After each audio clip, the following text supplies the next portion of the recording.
বাক্সাৰ 100 কোটি টকীয়া ট্ৰেডিং কেলেংকাৰী সন্দৰ্ভত আৰক্ষী অধীক্ষকৰ সংবাদমেল এই পৰ্যন্ত 18 গৰাকী বিনিয়োগকাৰীৰ মুছলপুৰ থানাত এজাহাৰ দাখিল এই সন্দৰ্ভত মুছলপুৰ আৰক্ষী থানাত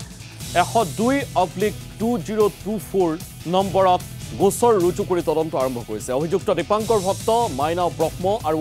সুমিত বৰ্মনৰ লগতে জ্যোতিষমান শৰ্মাক গ্ৰেফতাৰ কৰি সোধাপোছা অব্যাহত ৰাখিছে বৰ্তমানলৈকে 1,97 লাখ টকাৰ তথ্য লাভ কৰিছে আৰক্ষীয়ে এই কথা সদৰি কৰিছে আৰক্ষী অধীক্ষক উজ্জ্বল প্ৰতীম বৰুৱাই আৰক্ষী অধীক্ষকগৰাকীৰ মতে বিনিয়োগকাৰীৰ তথ্য বিচাৰি আয়কৰ বিভাগৰ কাৰ্যালয়টো আৰক্ষীৰ তদন্ত চলিছে অৱশ্যে বিনিয়োগকাৰীৰ পৰা সংগ্ৰহ কৰা ধন ক'ত বিনিয়োগ কৰা হৈছে সেই সন্দৰ্ভত তথ্য প্ৰকাশ নকৰিলে জিলা আৰক্ষী অধীক্ষকে মুছলপুৰ থানাত এটা কেছ ৰুজু হৈছে 102/24 সেই কেছটোত মেইন একিউজ আছিলে মাইনা ব্ৰহ্ম বুলি মুছলপুৰৰ তেওঁৰ সহযোগী আছিল দীপাংকৰ ভট্টাচাৰ্যী তেওঁ ICICI বেংকৰ মুছলপুৰ শাখাৰ ডেপুটি ব্ৰাঞ্চ মেনেজাৰ হিচাপে কৰ্মৰত আছিলে প্ৰায় 6 মাহমান আগতে তেওঁ চাকৰি পৰা নিজে তেওঁ ৰিজাইন দিছিলে এই কেলেংকাৰী যেটো হৈছে আমাৰ এতিয়ালৈকে যিখিনি এজাহাৰ আহিছে আমাৰ এতিয়া 18খন এজাহাৰ আমি পাইছোঁ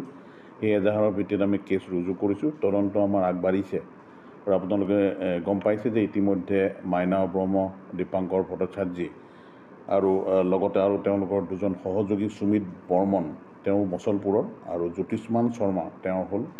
কলাইগাঁও এই চাৰিজনকে আটক কৰা হৈছে আৰু বৰ্তমান তেওঁলোক আমাৰ পুলিচ ৰিমাণ্ডত আছে তদন্ত আমাৰ আগবাঢ়িছে আমি যিখিনি আমাৰ এজাহাৰ পৰিছে এতিয়ালৈকে 18খন এজাহাৰ আমি পাইছোঁ এই 18খন এজাহাৰত আমি দেখিছোঁ যে প্ৰায় 1,97 লাখ টকাৰ তেওঁলোকৰ অভিযোগ আছে বিভিন্নজনৰ পৰা তাতে 1,04 লাখ টকা চেক যোগে আদান প্ৰদান হৈছিলে আৰু 93 লাখ টকা কেছত হৈছিলে আৰু যেহেতু এটা